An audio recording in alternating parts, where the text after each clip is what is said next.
Hi my dear students, चलिए देखिए जो आज आपको हम ये देखिए 12th की बायोलॉजी बताने जा रहे हैं, जिसमें सेकंड लेसन पुष्पी पादपों में लैंगिक जनन उसका अगला पार्ट एवं अंतिम।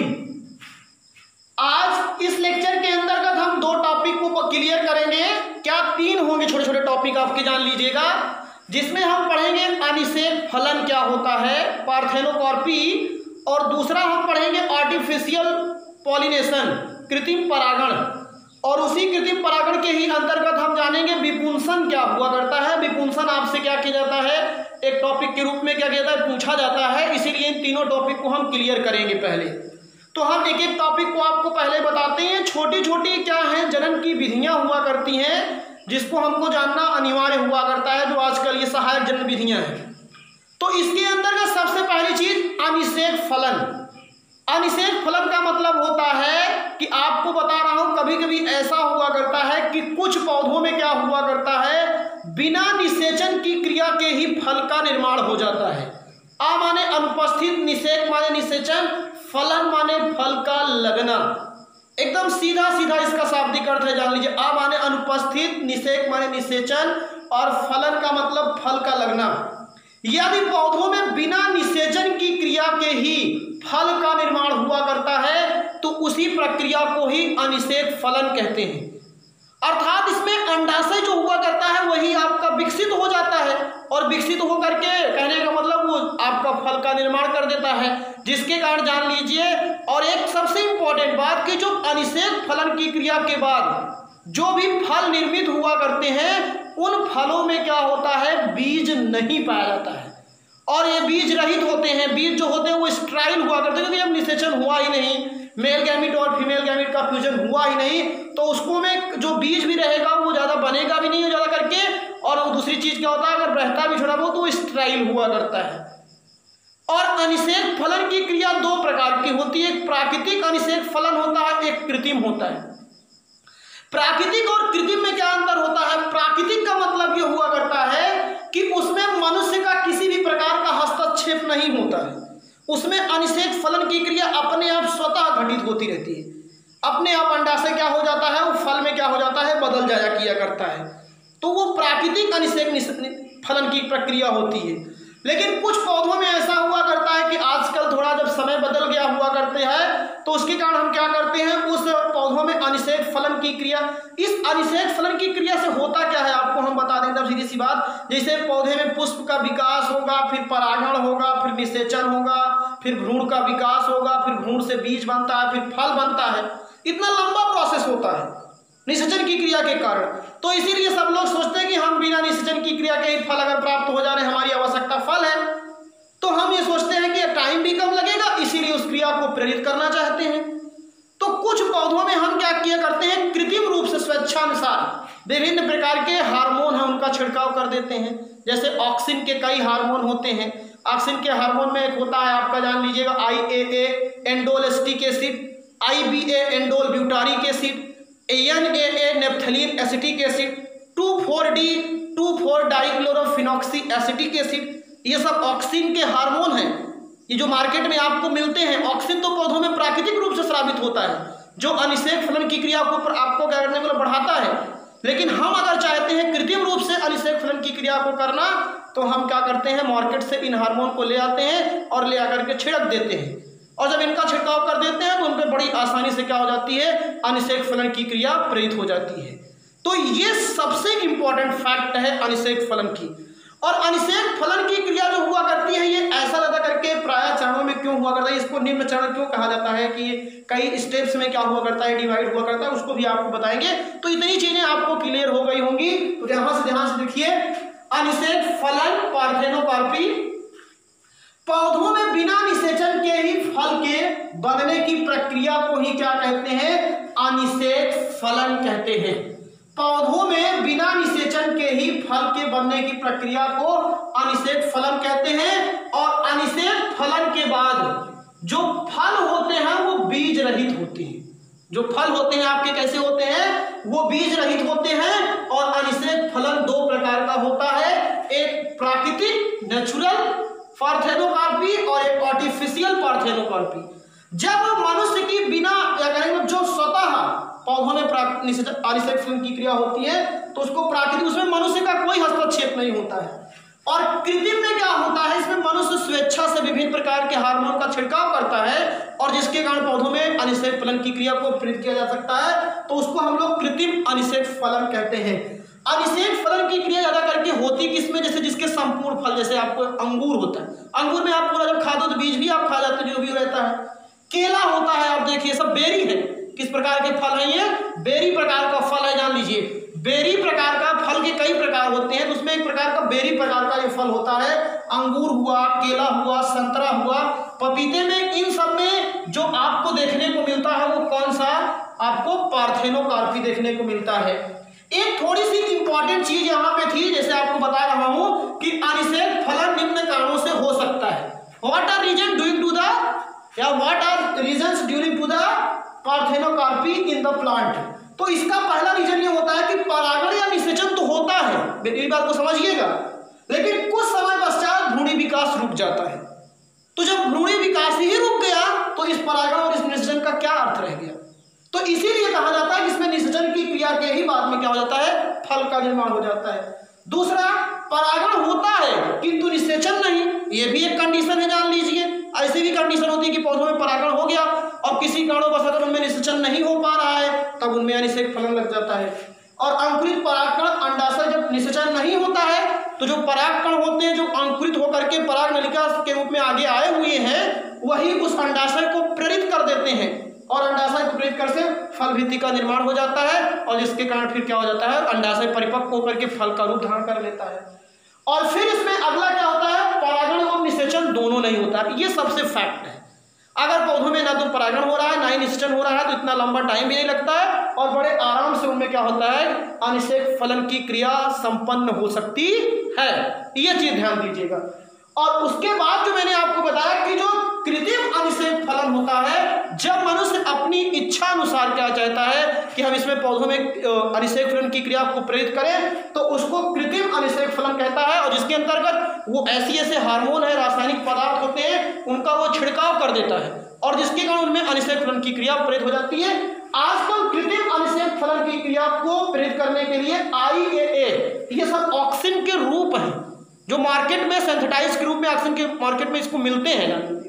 एंडोल एस्टिक एसिड, दूसरा होता है IBA एंडोल ब्यूटारिक एसिड। ये 11th की जो आपको बाधा वृद्धि हार्मोन एक चैप्टर पढ़ाया गया, वहां पे सब बताया गया है, जान लीजिए।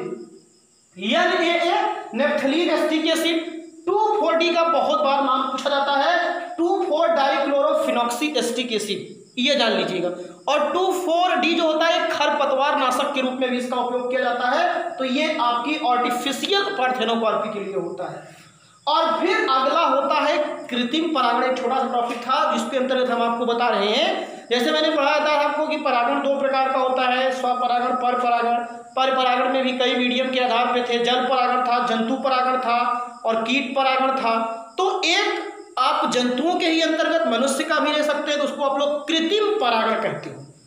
कृत्रिम परागण क्या हुआ करता है कि जब आजकल इतना देखते हो कि जो प्रौद्योगिकी है प्लांट आपकी वो बहुत आगे जा चुकी है, जैव प्रौद्योगिकी, तो जिसके कारण हम क्या किया करते हैं कि जो पौधे हुआ करते हैं उसमें ये चाहते हैं कि हमारी इच्छा अनुसार लक्षण उत्पन्न हो। तो पौधों में इच्छा अनुसार लक्षण उत्पन्न हो तो इसके लिए हम उसमें क्या करते हैं, अपनी इच्छा अनुसार किसी पुष्प का, पुंकेसर का परागकण उस पर परागण के लिए छोड़ते हैं। तो इस प्रकार की जो प्रक्रिया हुआ करती है इसी को ही हम लोग कृत्रिम परागण कहा किया करते हैं। और कृत्रिम परागण में एकदम सीधी सी बात होती है, मनुष्य द्वारा स्वेच्छा से अपनी इच्छा अनुसार एक पुष्प के परागकणों को दूसरे पुष्प के वर्तिकाग्र पर पहुंचाने की प्रक्रिया ही क्या कहती है, कृत्रिम परागण कहलाती है। मतलब जब परागण की क्रिया मनुष्य स्वयं हेल्प कर रहा है उसमें कि आपकी पॉलिनेशन की क्रिया हो, तो उसको हम लोग कृत्रिम परागण कह सकते हैं। और कृत्रिम परागण की प्रक्रिया को ऐसे नहीं होता है कैसे आप उसको संपन्न करा लीजिए। उस पूरी प्रक्रिया को समझने के लिए मैं आपको बता रहा हूँ, इस पूरे टॉपिक को आप यहाँ पे समझ लीजिएगा। तो मैं आपको बता रहा हूँ, ध्यान दीजिएगा। एक उसमें बहुत अच्छा प्रोसेस होता है जिसको आप लोग विपुंसन कहा किया करते हैं, जिसको हम लोग क्या कहते हैं, विपुंसन। विपुंसन एग्जाम में क्या किया जाता है, इस नाम से इसको पूछा भी जाता है तो इस चीज को ध्यान दीजिए। जैसे ये आपके सामने मान लीजिए ये किसी पुष्प का क्या है, फ्लावर आपके सामने है, ये इसमें ये क्या है, इसके परागकण है, बीच में इसकी क्या है, ये वर्तिका है, स्त्री केसर है, यहाँ पे इसके परागकण है। तो अब क्या किया जाता है, ये आपका ये पुंकेसर होता है और पुंकेसर के एक ऊपर यहाँ पे परागकोश और उसी परागकोश के अंदर परागकण होते हैं। ये आपकी स्त्री केसर है, जान लीजिए, एक समझने के लिए मैं बता रहा हूं। अब विपुंसन में किया क्या जाता है, एक चिमटी ली जाती है। जब परागण नहीं हुआ है, पुष्प तब अपरिपक्व अवस्था में रहता है, ध्यान दीजिएगा। कृत्रिम परागण की क्रिया को सफल बनाने के लिए पुष्प की अपरिपक्व अवस्था में एक चिमटी लेते हैं और उस चिमटी की सहायता से जब पुष्प अपरिपक्व रहता है, मतलब इस पुंकेसर और इसका ज्यादा विकास नहीं होता है, तो इस चिमटी की सहायता से इसके जितने भी पुंकेसर होते हैं इसको काट दिया जाता है। अब निकाल क्यों देते हैं, इसके पुंकेसर को हटा क्यों देते हैं, ताकि इसका जो पुष्प का परागकण है इस वर्तिकाग्र पर ना गिर पाए और इसमें फिर परागण ना हो पाए, नहीं तो स्वपरागण हो जाएगा। तो जब हम इसको चिमटी की सहायता से काट लेंगे और अब काटने के बाद इस पुष्प को चारों तरफ एक थैली आती है बटर पेपर की बनी, उसी बटर पेपर की थैली से इस पुष्प को ढक देते हैं। परफोरेटेड होती है थोड़ा, क्यों ढकते हैं, ढकते इसलिए है ताकि किसी दूसरे पुष्प का परागकण आकर के परागण न कर दे, इसलिए इसको ढक देंगे। ये चीज आप समझिएगा। आप परिपक्व अवस्था में चिमटी की सहायता से इसके पुंकेसर को नष्ट करना ही क्या कहलाता है, विपुंसन कहलाता है, ये जान दीजिएगा। पुष्प की आप कृत्रिम परागण की क्रिया को सफल बनाने के लिए पुष्प की अपरिपक्व अवस्था में पुंकेसर को नष्ट करना ही क्या कहलाता है, विपुंसन कहलाता है। अब जब सारा पुंकेसर उसमें से नष्ट हो गया है और आप देखते रहेंगे कि पुंकेसर जो इसकी वो स्त्री केसर है वो विकसित हो, और जब ये विकसित हो जाएगी स्त्री केसर तो इसके फूल की थैली को हटाते हैं और हटा करके जो अपनी इच्छा अनुसार परागकण डालना चाहते हो, जो भी लक्षण इसमें लाना चाहते हो, उसके परागकण को इसके स्त्री केसर पे लाके के छिड़क देंगे और जब छिड़क देंगे तो परागण हो गया। यही है कृत्रिम परागण। और जब परागण हो जाएगा तो अब हम क्या करेंगे, फिर इसको थैली से ढक देते हैं और जब थैली से ढक देंगे तो फिर उसके बाद जो पुष्प प्राप्त होता है वो जो आपका इस प्रकार की प्रक्रिया को कहते हैं, उसी को कृत्रिम परागण कहते हैं। तो ध्यान दीजिएगा, विपुंसन मैंने बताया आपको पूरा एकदम समझाने का पूरा यहाँ पे प्रयास किया जाएगा, समझ में आना भी चाहिए। कृत्रिम परागण की प्रक्रिया को संपन्न करने के लिए अपरिपक्व पुष्प से पुंकेसर को चिमटी की सहायता से निकालकर पृथक कर लेते हैं, खींच लेंगे उसको पुंकेसर को और पुष्प के को बटर पेपर या जो होती है इसकी थैली से उसको ढक देते हैं और फिर जायांग के परिपक्व होने पर थैली को हटा करके इच्छित पुष्प के परागकणों को छिड़क देते हैं। ऑलरेडी मैंने डिस्कस कर रखा है यहाँ पे। जब इसको हम छिड़क देंगे और छिड़कने के बाद फिर थैली से इसको क्या कर देते हैं, पुनः इसको थैली से क्या कर दिया करते हैं, इसको ढक देते हैं और जब पुनः इसकी थैली से ढक देते हैं तो इस प्रकार परागण द्वारा, नीचे लिख सकते हो आप यहाँ पे, इस प्रकार कृत्रिम परागण से इच्छित, जो आपकी इच्छा होगी, लक्षणों वाले बीज का निर्माण हो जाता है। ये चीज आप ध्यान दीजिएगा। और एक चीज और आपको बता दे रहे हैं, कृत्रिम परागण से जो जैसे आप लक्षण के साथ साथ आप विभिन्न प्रकार के रोग प्रतिरोधक क्षमता वाली चीजों को भी वहां पे हम प्रोवाइड कर देते हैं, आगे जब बताते हैं। तो कृत्रिम परागण से जो उत्पन्न बीज होते हैं उनमें रोग प्रतिरोधक क्षमता एवं उत्पादन की क्षमता अधिक होती है। इस चीज को भी आप लिख लीजिएगा कि कृत्रिम परागण से जो उत्पन्न बीज होते हैं उनमें रोग प्रतिरोधक क्षमता एवं उत्पादन की जो पावर होती है वो अधिक हुआ करती है।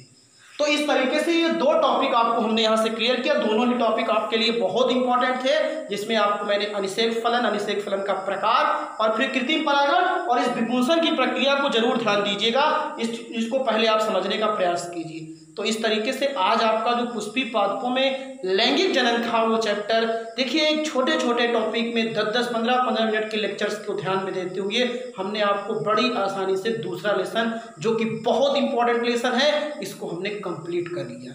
तो इसी तरीके से आप भी अगर पर डे थोड़ा थोड़ा करके आप पर डे पढ़ते रहेंगे तो आप देखिए कि आपके समय का किस तरीके से उपयोग होगा और आप बहुत अच्छी तरीके से अपने लक्ष्य की तरफ अग्रसर होंगे। तो आप बढ़िया से इसको देखिए और आप लोग इसकी एक नोट्स बनाइए। थैंक यू, धन्यवाद।